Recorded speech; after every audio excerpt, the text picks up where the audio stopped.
আমরা আগে থেকে যা ঠিক করে থাকি সেটা তো হয় না, কারণ উত্তম পরিকল্পনাকারী তো ঈশ্বর। ঈশ্বর যা আগে থেকে ঠিক করে রাখবেন সেটাই তো হবে। রাঙামাটিতে সবার জন্য কিছু কেনার পর ভেবে রেখেছিলাম শুক্রবারে সবাই মার্কেটে যাব চিটংয়ে পূজার জন্য। সব মার্কেট খোলা থাকবে শুক্রবারে, সেজন্য আমরা শুক্রবারটাই বেছে নিলাম। কিন্তু ভগবান তো আগে থেকে ভেবে রেখেছেন। একাদশীর আগের থেকে আমি অসুস্থ হয়ে পড়ি, এখানে ডাক্তার দেখানোর পর আমি ভালো হয়নি। তারপর এবার কেয়ারে সিরিয়াল দেওয়া হয়, এবার কেয়ার হচ্ছে শুক্রবারে কোনো ডাক্তার ছিল না, সেজন্য আমরা সবাই শনিবারে যাই।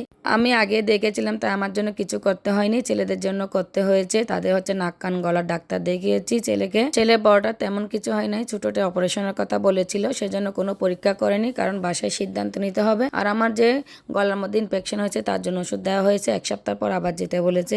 ডাক্তার দেখাতে দেখাতে আমাদের 2টা বেজে যায়, অনেক খিদে পেয়েছিল। হোটেল জামানে যাওয়ার কথা ছিল, কিন্তু ড্রাইভার ভাই বললো এখানে রাজবাড়িতে ভালো নাকি ভর্তার আইটেম পাওয়া যায়, শাকের আইটেম, সেজন্য ঢুকলাম।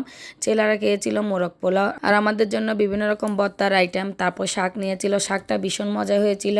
তারপর একটা চিকেন কষা নেওয়া হয়েছিল, ভর্তার আইটেমে ছিল মাছ ভর্তা, বটবটি ভর্তা, শুটকি ভর্তা, বেগুন ভর্তা, আলু ভর্তা আর একটা লইট্টে প্রায় নেওয়া হয়েছিল।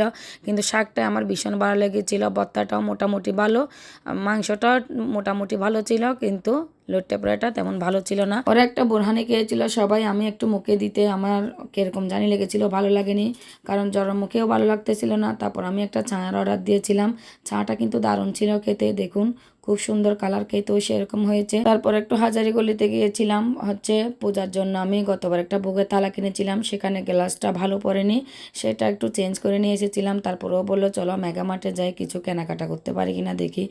ওটাই আমার খুব খারাপ লাগতেছিল, বেশি কিছু নিতে পারি নাই। আর ছেলেদেরকে বললাম, আমার ভাইকে বললাম একটু ভিডিও করতে, ওরা ওদের ভিডিও আর ওদের ছবি নিয়ে ব্যস্ত, দেখুন। তারপর ওর বাবার জন্য একটা পাঞ্জাবি, একটা গেঞ্জি, আর ছেলেদের জন্য 2-1টা গেঞ্জি নিয়ে চলে এসেছি, খুবই খারাপ লাগতেছিল। তারপর হচ্ছে একটু গোপালের জন্য পোশাক কিনতে গিয়েছিলাম, পূজার সামগ্রীতে পাইনি। পূজার পোশাক যেগুলো আছে এগুলো আমি নিয়ে নিয়েছি, জন্মাষ্টমীর সময় অনেক পোশাক এনেছিলাম। আর এই পোশাকটা হচ্ছে পাশের দিদি গোপালকে দিয়েছে, গিফট করেছে, ওটা আজকে গোপালকে পরিয়ে দিয়েছি স্নান করে। আমি শুধু একটা মুকুট নিয়েছি, মুকুটটা আমার অনেক ভালো লেগেছে, ইউনিক ছিল, 400 টাকা দাম নিয়েছিল, কিন্তু খুবই সুন্দর, ওইটা গোপালের জন্য নিয়েছি। আরেকটা হচ্ছে গলার মালা নিয়েছি। এগুলো নিয়ে চলে এসেছি। আসার পরে হচ্ছে রাত হয়ে গেছিলো, রান্না করতেও পারিনি, কিন্তু এসে দেখি জমিদার দিদি, পাশের ঘর দিদি অনেক তরকারি দিয়েছে, ভাইয়া ভাত রান্না করেছিল, কিন্তু এগুলো ভিডিও আমি নিতে পারিনি। অত সকাল 8টা থেকে রাত 10টা পর্যন্ত জার্নিটা অনেক কষ্ট হয়েছে, সেজন্য আমি এগুলো ভিডিও নিতে পারিনি। দিদিদেরকে অসংখ্য ধন্যবাদ এতটা ভালোবাসা দেওয়ার জন্য। তারপরে যে গোপাল সোনাকে রেডি করে আমি বসিয়ে দিয়েছি সিংহাসনে। আজকে প্রায় 13-14 দিন ও পূজা দিয়েছিল, তাই পূজাঘরটা একটু পরিষ্কার করে নিয়েছি।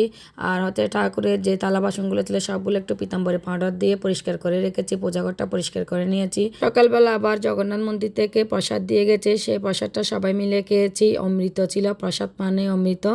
আজকের ভিডিওটা এখানে শেষ করলাম। যদি ভালো লেগে থাকে একটা লাইক কমেন্ট শেয়ার করে দিবেন সবাই। সবাই ভালো থাকবেন, সুস্থ থাকবেন, সবাইকে ধন্যবাদ, টাটা।